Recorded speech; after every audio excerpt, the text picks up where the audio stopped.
In this episode of Randy's Rundown, I've got new books that I've been reading. I've got books that I picked up at an auction that are a little sketchy. And I've got a few fun things that I picked up at a Comic-Con this past week. So stick around on Swarm of Comics.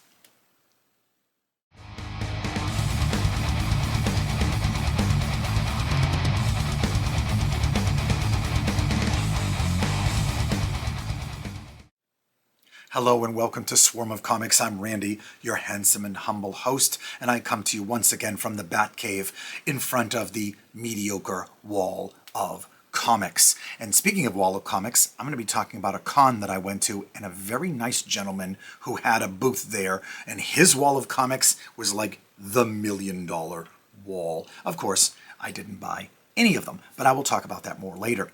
This is the 4th episode of Randy's Rundown. I only have a couple of titles to talk about that are fairly new. I've covered a large swath of the other books that most of the books that I've been reading. So just a couple of books here to recommend and not recommend. I'm also going to talk about an auction that I recently won a whole stack of books on, and that one's a little sketchy. I would say you have to be careful about the books you buy, what you pay for them, based on the condition of what you can see in pictures. I'm pretty happy with it, but there was a lot worse for the wear than I expected. So let's start with the funnest part, the Randy's Rundown. And the first series I'm going to talk about, it had been recommended to me in my LCS, the Comic Book Palace. Hey, Glenn. He won't watch this. When it came out, I didn't pick it up. He was all out of the issues, so I didn't pick it up. But I was recently at a great store in Portsmouth, New Hampshire, on the lovely New Hampshire coast, called Stairway to Heaven Comics.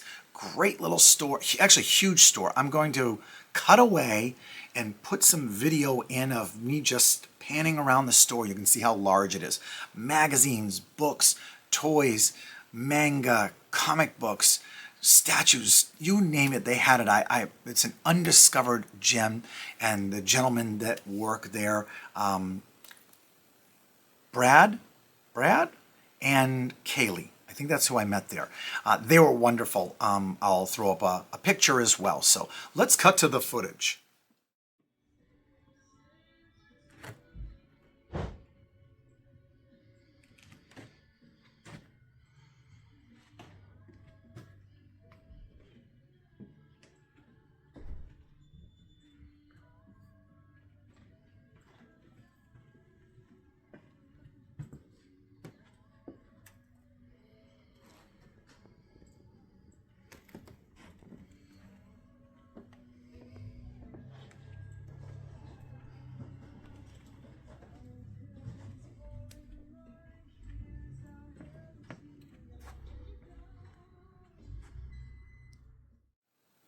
Wow, that was fantastic, wasn't it? But go visit that store when you get a chance. Also, I'll throw up a picture on the screen as well, up here, whichever shoulder I decide to throw it over in editing. And while I was there, I found the book that I'd been interested in, and they had all 3 issues. Issue 1 is a little, what's the word I'm looking for? It's a little rough shape, but I'm surprised I was able to find it. It is Emma Frost, White Queen. I don't really read the X-Men. No, I don't, not really. I don't read the X-Men. I haven't cared about X-Men books since the Astonishing X-Men run by Whedon and Cassaday. I did give the Hickman series a chance for a while, and I just didn't keep up with it. It didn't catch my attention. I think too much time had gone by between when I had read the X-Men and when I started to try to read them again. I didn't know half the characters. I didn't know the story.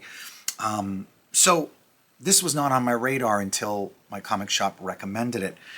I knew nothing about it going in. I just knew it was about Emma Frost, White Queen.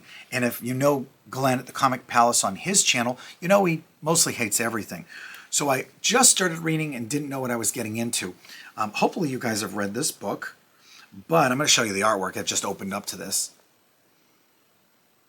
So this is a storyline related to Emma Frost and her dealings and double dealings and backstabbing in the Hellfire Club. And I'm pretty sure there's a disclaimer in the book that tells you when it takes place. Let me just flip through and try and find that. Maybe it's all the way at the end. Let's jump to the end. Yes. Says, note, the events of this series take place sometime after X-Men 138. So this is a little snapshot in time. Battle World did this, the comic book where they went back and sort of filled in some of the time during the original Secret Wars. This is filling in some time during the old classic Claremont X-Men days and giving you a little behind the scenes of how things work with Emma Frost and the Hellfire Club. And I'm at 3 issues in, and I love it. I think it's fantastic. Forgive the cheesecake covers. Apparently, they're just all going to look exactly the same. But I am liking this story a lot. The creators are Amy Chu, the writer, and Andrea DeVito, the artist. And the colorist is Antonio Fabella. I hope that's how it's pronounced. Liking this a lot. So pick that up. That's my big recommendation for this episode. The next one is not really a recommend. And I do love the character. This is a Marvel Knights book by Jimmy Palmiotti. And this is The Punisher. I've read 2 issues and it involves cartels and magic spray that turns you into a zombie, and the art's pretty decent. I can throw some art up there, I guess. Maybe I was just not one of those people that was super enamored by Palmiotti's work on Punisher before, but I gave it a shot, 2 issues, and for me it is not a recommend. I do have the first 3 issues of the other Punisher book, but I haven't read those yet. They're the Red Band books. Those are that's Marvel Knights that I just showed you. The other one's Red Band. I'll read that and let you know how that is in a future episode of Randy's Rundown. The next book I picked up was, again, based on a recommendation by my local comic shop and their video. They have videos that come out every Tuesday that talk about the Wednesday releases. So go find that on the Comic Book Palace. This is by Dark Horse, and this is American Caper, issue 1. And who knows who this is by? Dan Houser, Laszlo, David Lapham, a whole bunch of names. I probably can't pronounce half of them. This book, the artwork is a little over-the-top goofy for me. I'll show you sort of the first 2 pages here. And the story is a little over-the-top goofy. Most of it is flashback to this guy who's a lawyer, but apparently also a loser, and his kids hate them, and they're, have pink hair, and they're in protests, and the wife is a little too topical. The wife is eating up all of the, internet stories of like QAnon type stuff like that. Everybody's an over-the-top caricature, and, his boss hates him, and I don't know. It's called the Caper, but honestly, American Caper, but honestly, you really don't get to any meat of the story till the very end. I don't love that. So that is a not recommend for me here on Randy's Rundown. I also have finally picked up the last issue of One World Under Doom. I did not start this book or even pick up some of the issues until issue 8 came out. I don't read a ton of Marvel books these days. I just don't. It's weird that I find myself reading more DC comics than I find Marvel comics, but I am, of course, loving Ultimate Marvel stuff and, of course, loving Absolute DC stuff. I think this is a big recommend. It is it's clearly a little too topical. If you were a kid or a teenager, you probably wouldn't get it, but this is very pulling from the headlines today, but using Dr. Doom. But it is a good story. I did enjoy it. I liked the artwork a lot. I thought it was really good. I'll show you, a couple of pages here, or maybe not. Yeah, I'm enjoying this. You guys are probably all the issues ahead of me, but I'm just playing catch up on this. I might have even recommended it in another one, but now that it's done, I very much enjoyed it. I very much enjoyed this cover. There was a number of covers because there's 20 covers to everything these days. And the last book is not really a recommendation, but I did pick it up while I was there. This is Skybound, doing G.I. Joe issue 26, which was when I was a kid and we read G.I. Joe comic books and we didn't know anything about the mysterious Snake Eyes. This was it. This was the book. This is where you learned about it. So this is on really weird newsprint. It's. I wish you could pick it up on the picture, but it's very grainy. You can feel it like very pulpy, and of course it's got the infamous cover on there. But this was the book to have when you were a kid. You were dying to know the background. They built up a good mystery with Snake Eyes, and you got some of the history here with him and Storm Shadow and the clan that they were in and everything like that. So I picked this up for nostalgia reasons. Read this. So it's cardboard cover. So very, very excited to pick this up. Skybound, which is part of Image, which is and also in association with Hasbro. So that's the Randy's Rundown part of this video. So don't leave yet. I went to the Northeast Comic Con today, and I've been a few times. They hold them a few times a year. Sometimes it's just a couple of function rooms full of creators and sellers, and sometimes it's the really big one in the main giant hall. And this was one of the big cons. They didn't have great guests there. They did have the guy that played Arts on Lost, who's like been in a million things. I don't know his name, but he was there. It was super cool to just walk by and see him, but I didn't have any desire to meet him. They had some voiceover people, but I don't really know voiceover people or care about cartoons at this point and stuff like that, or video games. They had a guy who's a professional Robin Williams impersonator and does look just like him and sounds just like him. That's fun. But it seemed like this convention had a lot for everybody. They were doing cosplay karaoke. There was a lot of food there at the Regency Hotel in Boxborough where this is held. It's $20 to get in, and it runs from like 10 in the morning on a Saturday till 6. It actually ran Friday, Saturday, Sunday. But I just went on a Saturday. Free parking, easy to get to right off the highway. So if you're in Massachusetts ever, follow them on Facebook so you know when that is. That was a good convention. I didn't pick up anything amazing and fun there. I did mention I talked to a guy there. It's Fantasy Unlimited Comics. I think that's the name of it. Fantasy Unlimited Comics out of Albany. And he doesn't have a store, but he sells at conventions. His name was Brett Putnam at Fantasy Unlimited. We started chatting because I walked by his wall of comics, and let me tell you, X-Men #1, the first Punisher, first Wolverine, Amazing Spider-Man #1. I just mean every possible Silver and Bronze Age key you could think of. The first Justice League. I mean, he had the first Doctor Doom, the Fantastic Four #1. His wall was unbelievable. I will put up a picture over my shoulder here of Brett standing in front of his amazing wall of comics. And we talked for quite a while. He had a really cool, amazing history. When he was a kid in the 70s, he had a bunch of comic books and he wanted to sell some of them. And he had his mom take him to a Comic-Con when he was like 12 or 13 or something like that. And he paid for a booth and set up and sold his comics. And at the end of the day, he had made $400, sold $400 worth of stuff. So he was buying comic books and then turning them over. And this was, he said, 75 or 76. He'd been going and dealing at comic books that long. And at some point along the way, he got an education and went and became like an environmental engineer and worked for the state of New York. Got his 30 years in and retired in his 50s. And now he sells comic books. And let me tell you, it was $1 million wall on there. I mean, he had Golden Age stuff like Startling Terror Tales.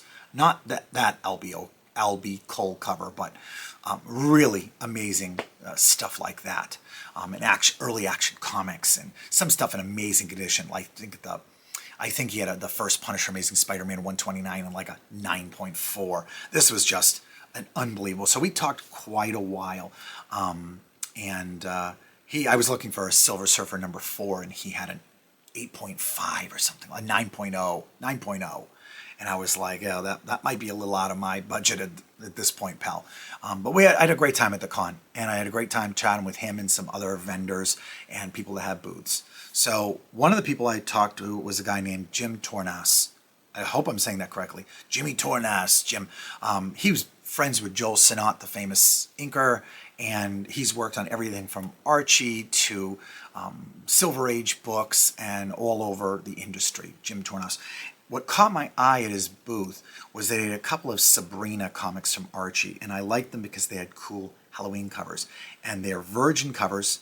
He signed them for me, and I got both issues together for $15. I didn't have to pay for the signature or anything like that. I couldn't beat it.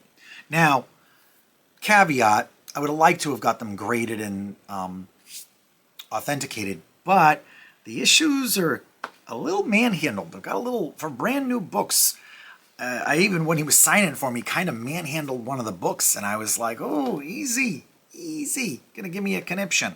But I'm gonna show them here, the two Sabrina books, virgin covers, so you can see those. So I love those Halloween covers. I wish I had those for a Halloween episode to put out, but you can see his signature up in the corner here with the little silver marker. But I liked these. I thought they were nice. These are also where the covers that were done, you know, you can have different stores or content creators or whatever who sponsor the comics. These ones were done by Harrison's Comics. You can see it right there. That is the premier store on the North Shore in Massachusetts, located in beautiful downtown Salem, Massachusetts, Witch City.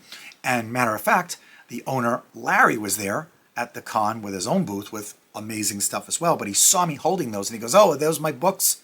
And I didn't know what he meant. And he goes, oh, yeah, they're Harrison books. I'm the one who's on the back of it. So those are pretty fun pickups. I do wish they were in better condition, but you don't have to get everything graded. But I did kind of want them graded.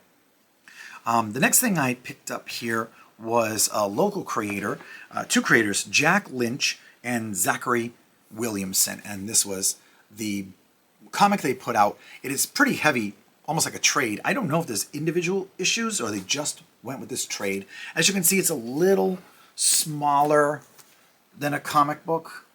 And it's square bound and very heavy duty, nice slick cover, very interesting cover, and it is called Randall the Wreckage. And it is a sort of post-apocalyptic, half the world's in a post-apocalyptic wasteland that's sort of walled off from the rest of the world, and the people are starting to mutate in the wasteland. And there's, of course, very post-apocalyptic battle for resources and people and fights and stuff like that. The art is very, I'd almost call it anime-ish.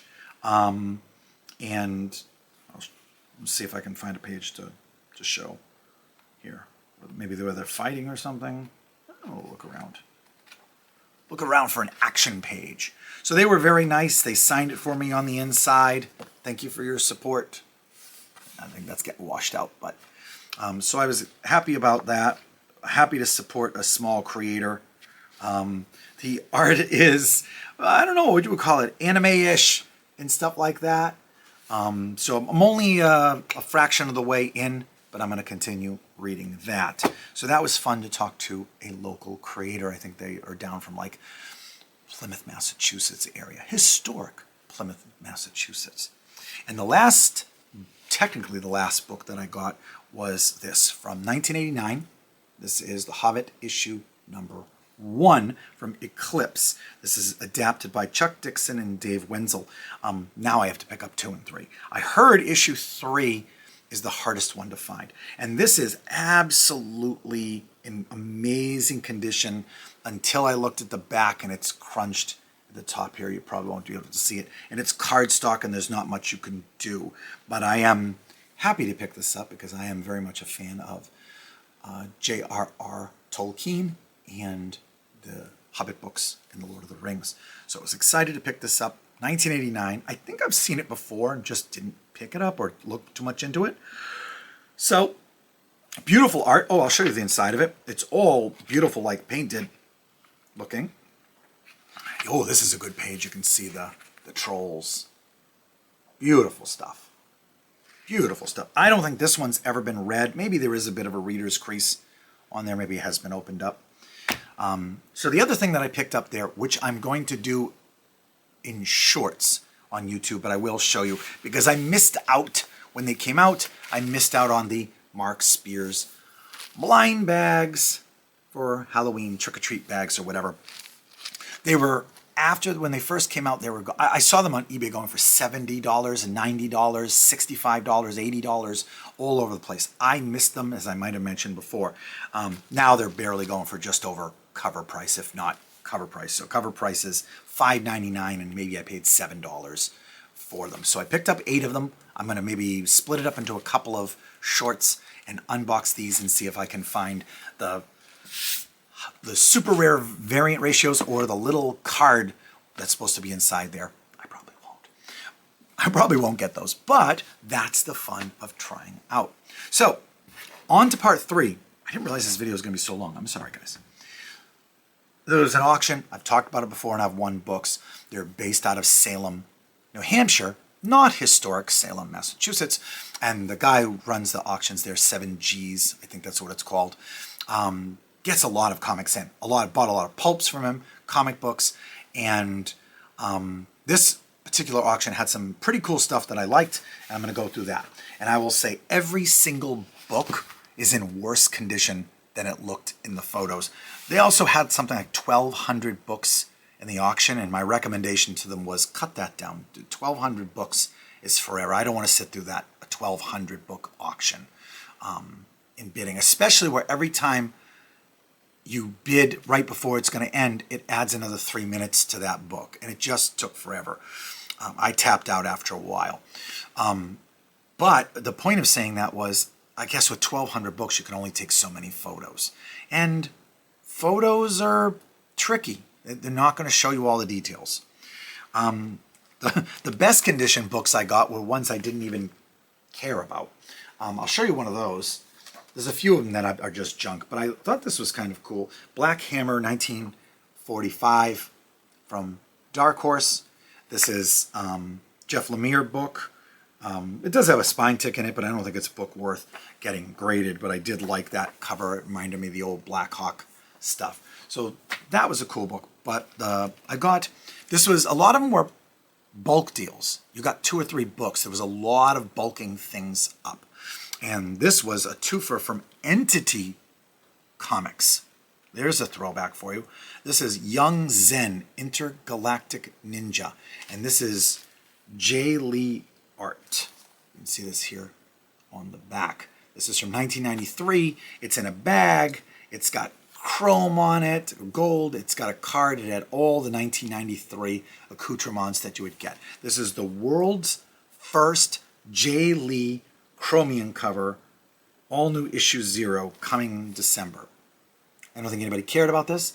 I don't think it's worth anything, but it was part of the package, and what I wanted to get was this, which was Megaton Christmas Special number 1 from 1994. So Megaton had a book back in the early 80s, and my friend Max Phillips at the channel Joy of Cardboard has that first issue, and I saw this super cheap, so I thought I would pick this up and send it to him as a surprise. So hopefully I get this sent to him before he... Oh, look at this. The bag is open. Oh, the bag is open, and it comes with a card as well, so I'll just leave it all in the bag. But Megaton. I don't even know who this is by or who does the art or anything about it, but thought it'd be a fun gift to send to my friend. So that was the first things I picked up in there. And I mentioned this earlier, I loved the Astonishing X-Men run. All people who grew up reading the X-Men in the 80s, late 70s, early 80s, I think liked that series because it was core characters that we loved. Real throwback feel, very clean. It didn't have all that messy Rob Liefeld look or all these crazy storylines. And for some reason, I could not find my issue 1. They had issue 1 in there. It is rougher than it looked in the photos. A big reader's crease, a ton of ticks, but if you look at it just right, it looks perfect and in a photo. But I don't really care. I wasn't going to get it graded. I just wanted to add it because I have the rest of the Cassidy Whedon issues. I think I stopped there or just after that. So I picked this up. Beautiful, fun cover. Got that at a decent price. I also got a couple of bulk Moon Knights here. So this is back when Bilkin Sienkiewicz was doing a lot of the covers. I actually, going to be honest with you, I did not open up these up and find out who was doing these covers. This is back in 1981. Well, let's just open it up real quick. This is in not good shape. Again, this was, the pictures didn't do it the correct justice. Yeah, the art was, it's, I don't know how to say the name, but it's Doug Monch and Bill Sienkiewicz did the art. That's what I thought. And it is beautiful books. Oh, that smells like a 1980s comic book. 1980s comic books even smell like 1980s comic books in the 1980s. Oh, that corner down here is completely folded over. Awful. Awful that the photos didn't show this. And that's sometimes the risk you take, so you have to be careful when you're bidding on things. There was a couple of other Moon Knights that I bid on that I liked. Better issues. One I even already have, but I like it so much I wanted another issue, another copy. And the bidding got crazy. And I'm happy for the owner, and I'm happy for the auction guy to get his cut, but those were out of control. That was a beautiful cover, and then this is just an absolute stunning cover here. Would we call this a gray tone? No, but that was, so it's issue 14 and 15, and that is interesting that the price on this one was 75 cents and this one is 50 cents. I don't know why there was that jump. 1981 comic books were certainly not 75 cents. I wonder if it's because it's got the triangle logo at the top of the box. Anyway, I picked those up in a lot, and then I picked these up. Again, both of them rougher than I thought, but still in pretty good shape, but not gradable, unfortunately. Secret Wars newsstands, 9 and 10. One of my favorite covers of all time. Go find my video where I mock up myself as Dr. Doom and parody this cover. That's a fun one, but don't want to turn down a couple of fairly cheap newsstands. Secret Wars 9 and 10. Happy about those. Then this lot was Daredevil, Deadpool 1 and 2. This was the Circle Chase, his first limited series. I have this in a 9.8, and I don't have this, and I was hoping to get this graded in a 9.8. I don't know if I would grade this. I felt like it was in good enough condition to grade. Let me just look at the back. Yeah. Yeah, I mean, they're cardstock covers. I would say that's would probably come in a 9.8. But it was issue 2 that I was hoping to grade, so I had 1 and 2. And this is not cardstock. This is just newsprint, and it has non-color breaking-ish spine tick on the front, but the back looks pretty good, but it's got a crunch at the top. So unfortunately, and I'm sure I could pick this up for $5 if I wanted to try and find another one, but it's kind of a bummer that it really does look, even in the bag, it looks like it's in fantastic condition. So anyway, I picked those up, Deadpool 1 and 2. Let me stall by talking while I put them back in the bags, or I just won't do it later because I'm lazy. But it was interesting that issue 1 was cardstock and issue 2 was not. Cheapskates. Up next was multiple lots, but they're all sort of the same idea. They're all in pretty good shape. I don't know if I would get any of them graded, but I love these action figure covers. They're a variant that's supposed to look like the old carded figures from when I was a kid and bought Star Wars figures when they came out in 1978. Hopefully you all know the story where they couldn't get the figures out in time for the movie release in 77 or for Christmas of 77. So instead they just put out a display that says, if you take this display and then send in us the money, we'll send you figures later. They just couldn't get it going. Kenner was a small company. They were the only one to take a chance on Star Wars at the time, and getting things up and getting the sculpts done and getting them printed and carded and the artwork and everything takes a while. So we really didn't get Star Wars figures or anything until 1978. So that was the first one. That is the Emperor. Let's see what the next one is. That feels heavy, like it's double size. That feels like double thickness on there. All right.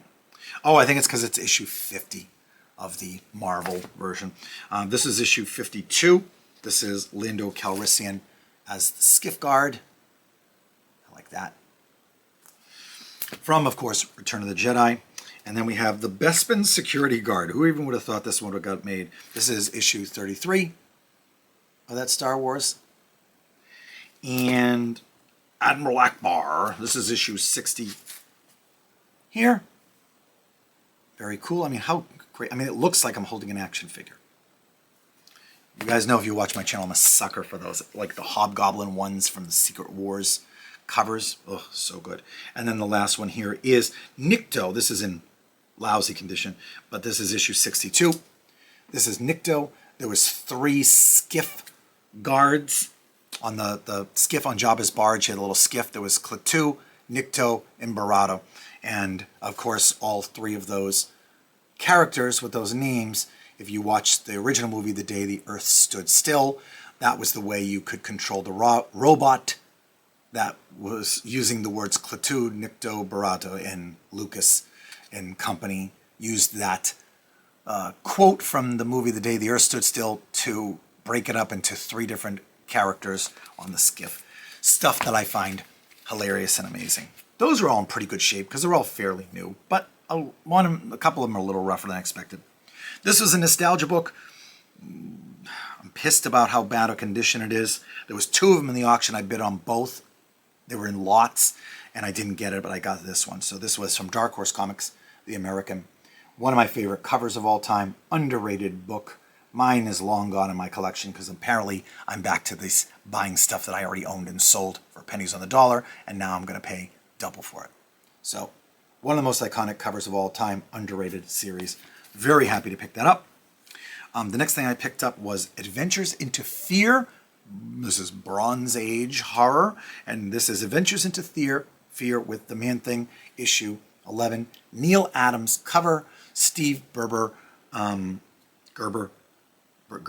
Steve Gerber. Actually, I think it's the first Steve Gerber story ever. And this is in pretty rough shape. This probably wouldn't come in anything more than a 4 or something like that, but it's probably the most expensive of the lot here, the most desirable. So I was happy to pick that up. I like that. It's a Man-Thing. I love some Neil Adams. And then the last ones here are 3 awesome books. There was the series from Garth Ennis called Crossed. Incredibly over-the-top and violent. If you are not prepared for how awful that book is in the sense of depravity and how horrific and unrelenting it is, I was not prepared. I got recommended it. I picked it up in trades because they were on sale, like buy 2, get 1 free. And I was like, sure, I'll pick up Crossed by Garth Ennis. It's a lot. It's a lot. But along the way, people kept writing it and more series came out. And this is called Crossed+100. And the original part of the series was written by Alan Moore. And it takes place 100 years after the pandemic from the original Crossed, where they've mostly moved past the pandemic, but now some new ones appear. And it's just, how does this handled in the few 100 years in the future? But the story kept going with Simon Spurrier. And some of their variant covers were homages to Golden Age books. I don't know what this is an homage of, but it is Crossed+100 issue 13, very Golden Age look. And if you see on his face, he has a cross. That was a sign that you had the infection. That's why they call it Crossed, because it looked like a cross on there. So that was the first one. The next one was a parody of The Black Terror, which was a Nador book, which first appeared in, I think, Exciting Comics. And this is them. I mean, that is 100% throwback for any of you Golden Age people. I didn't know these existed until I saw them in this auction, and I realized they have a million of these fantastic homage covers, and now I need to hunt them down. So that was just absolutely fantastic. Again, this is going to sound like a running theme. Rougher conditions than the single photo for each listing had, and that is an on me thing. I could have reached out and said, hey, I need better pictures, but I bid on a lot of lots, and I was just hoping they were in better shape. So, but I'm still happy to have that. And the last one is, of course, one of the best ever. It even has fake writing on it, like it was in old Golden Age books. This is Crossed+100 issue 12. This is the famous L.B. Cole cover, and this is the homage of that. This is I thought that original one was 11, but I guess maybe it was 12. I don't know if they lined them up. So this was L.B. Cole. And down in the corner it says After L.B. Cole. So basically telling you it's a parody of him. So this is one of the famous covers of all time. If you had this in a really good high condition, the original Startling Terror Tales, you'd have tens of thousands of dollars worth of comic book. This is, of course, has the same coloring, so it has the yellow letters with the blue background, but there's a variant to the original Startling Terror Tales where the background was accidentally printed in black and you couldn't read it properly, and there's only 10% of them that are that variant. Imagine that back in the 1940s there was a variant with these horror books. So that is the last book here. This is definitely an awesome homage to pre-code horror. This is in lousy shape, and I'm very sad about that. Lousy relatively for a fairly new book. But you can even see they've got the writing on it because you used to see people write on the books all the time. Okay. I don't even know how I have any breath left, guys. Did I even stop talking for the past 15 minutes? Either way, those are really fun. You've got some recommendations and some unrecommendations from Randy's Rundown. I got some cool stuff here. Comment if you like any of this stuff. If you happen to have the Hobbit issue 2 and 3 in mint condition, you want to sell them to me, let me know because I'm looking for those. And if you like any of these books and you're interested in them, let me know because I'm not married to almost any of them except these issues of Crossed. The Deadpool books. What else was in there? The Secret Wars books, the Moon Knight books.